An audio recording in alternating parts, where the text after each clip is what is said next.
চলতি বছরের ২৮ ফেব্রুয়ারি আত্মপ্রকাশের মাধ্যমে রাজনীতির মঞ্চে যাত্রা শুরু করে জাতীয় নাগরিক পার্টি এনসিপি। তরুণদের রাজনৈতিক সম্ভাবনা জাগিয়ে তোলার অঙ্গীকারের সূচনা হলেও মাত্র ৬ মাসের মাথায় দলটি নানা অভ্যন্তরীণ সংকটে জর্জরিত। শৃঙ্খলা ভঙ্গ, অনৈতিক আচরণ ও বিতর্কিত কর্মকাণ্ডে জড়িয়ে পড়ায় কেন্দ্রীয় নেতাদের বিরুদ্ধে একের পর এক শাস্তিমূলক ব্যবস্থা নিতে হচ্ছে। এতে দলটির ভাবমূর্তি প্রশ্নবিদ্ধ হওয়ার পাশাপাশি রাজনীতির মাঠে টিকে থাকার লড়াইও কঠিন হয়ে উঠছে। এখন পর্যন্ত বিভিন্ন ঘটনায় ১০ নেতাকে শোকজ করা হয়েছে, তাদের মধ্যে ৫ জন রাজনৈতিক পর্ষদের সদস্য। তাই দলের ভাবমূর্তি ক্ষুণ্ণ হচ্ছে, পাশাপাশি রাজনীতির ময়দানে টিকে থাকার লড়াই কঠিন হয়ে পড়ছে। সবশেষ ৫ আগস্ট জুলাই গণ অভ্যুত্থান দিবসে কক্সবাজার সফরের ঘটনায় এনসিপির শীর্ষ ৫ নেতা, এনসিপির মুখ্য সমন্বয়ক নাসিরউদ্দিন পাটোয়ারি, জ্যেষ্ঠ যুগ্ম সদস্য সচিব ডাক্তার তাসনিম জারা, উত্তরাঞ্চলের মুখ্য সংগঠক সার্জিস আলম, দক্ষিণাঞ্চলের মুখ্য সংগঠক হাসনাত আবদুল্লাহ এবং যুগ্ম আহ্বায়ক খালেদ সাইফুল্লাহকে কারণ দর্শানোর নোটিশ দেওয়া হয়। সবাই নোটিশের জবাবও দিয়েছেন। দল গঠনের ২ মাসের মধ্যে এনসিপির যুগ্ম সদস্য সচিব গাজী সালাউদ্দিন তানভীরের বিরুদ্ধে ২টি অভিযোগ ওঠে।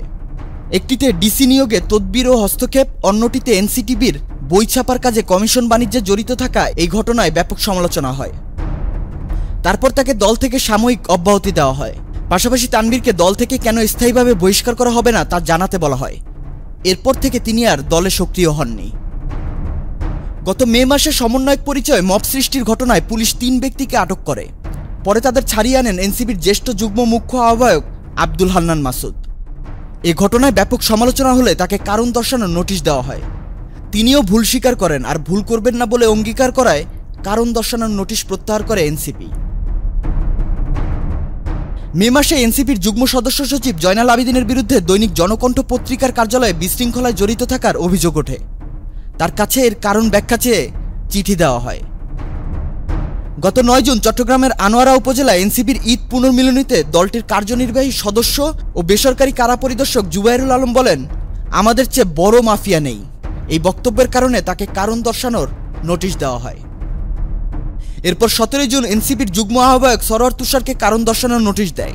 লিখিত ব্যাখ্যা চাইতে গিয়ে বিষয়টি নিষ্পত্তি না হওয়া পর্যন্ত তাকে সব সাংগঠনিক কার্যক্রম থেকে বিরত থাকতে বলা হয়।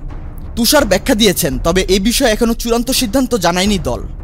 এছাড়া দলের এক নেতাকে মারধরের ঘটনায় এনসিপির রাজশাহী জেলার যুগ্ম সমন্বয়কারী নাহিদুল ইসলামকে ২৭ জুন দল থেকে সাময়িক অব্যাহতি দেওয়া হয়। এছাড়া বৈষম্য বিরোধী ছাত্র আন্দোলনের সদস্য সচিব মাসুম বিল্লাহকে কুপিয়ে জখমের ঘটনায় ২৫ জুন এনসিপির মাদারীপুর জেলা ও সদর উপজেলার সমন্বয় কমিটি স্থগিত করা হয়। পাশাপাশি মাদারীপুর জেলা কমিটির ২ নেতাকে সব পদ থেকে বহিষ্কারও করেছে এনসিপি। কোনো কোনো ক্ষেত্রে কারণ দর্শানোর জবাব সন্তোষজনক ছিল। যাদের জবাব সন্তোষজনক হয়নি তাদের বিরুদ্ধে শাস্তিমূলক ব্যবস্থা গ্রহণ করা হয়েছে। আবার কোনো কোনো ঘটনার এখনও তদন্ত চলছে। এনসিপির শুরুর প্রতিশ্রুতি ও বাস্তব পরিস্থিতির ব্যবধান এখন স্পষ্ট। অভ্যন্তরীণ অস্থিরতা ও নেতাদের শৃঙ্খলাভঙ্গের ধারাবাহিক ঘটনায় দলের রাজনৈতিক ভিত্তি নড়বড়ে হয়ে পড়েছে। এমন পরিস্থিতি চলতে থাকলে এনসিপির সামনে রাজনৈতিক ভবিষ্যৎ টিকিয়ে রাখা বড় চ্যালেঞ্জ হয়ে দাঁড়াবে। Hello Bangla news desk.